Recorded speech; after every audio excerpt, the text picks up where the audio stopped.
Christmas tan sung kan than chan chẳng nghe lung lom nak ni treo at lang si man se lo hoi kom do treo khat na chu ri dung mol an kan liam tak chẳng e au cha nok an cha ti lo rau tha tal in ra kan lom pi ve u atu a chun zan mang bang khoi a hen an si di ne au len zong a au kho si ti roa lo sim han se lo Giêsu Christ hi lấy chung a ra chân du van ram noa mi tân nak ding cha a si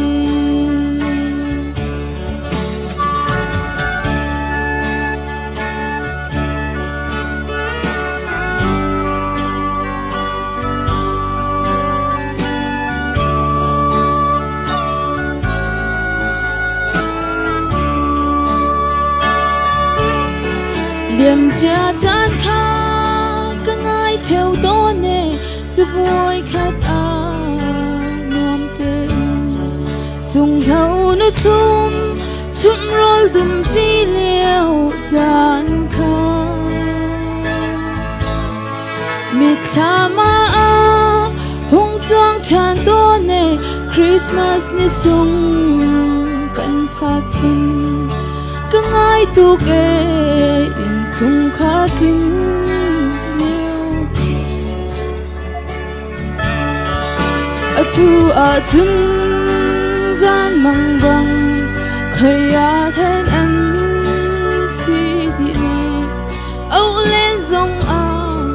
au kho si ti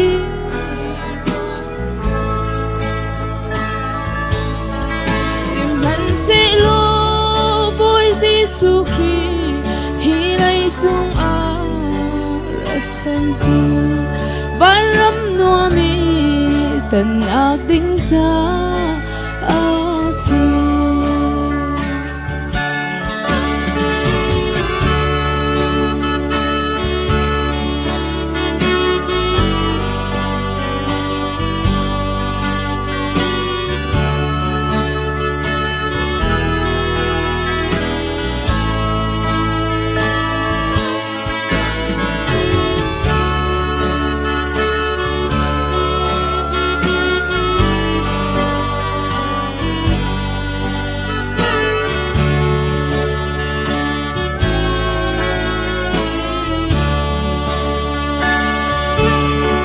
chung ting te in Christmas tan sung loi kan ti anom kan ti a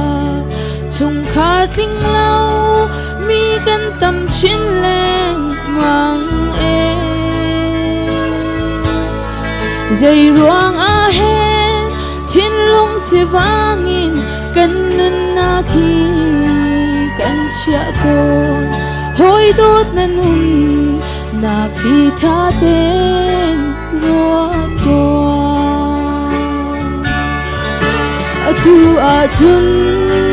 zan mang bang khơi a hen an si di ne au len zong a au kho si ti roa lo sim han se lo boy Giêsu Christ hi lấy chung a ra chân du van ram noa mi tân ak ding cha a si van ram noa mi tân ak ding cha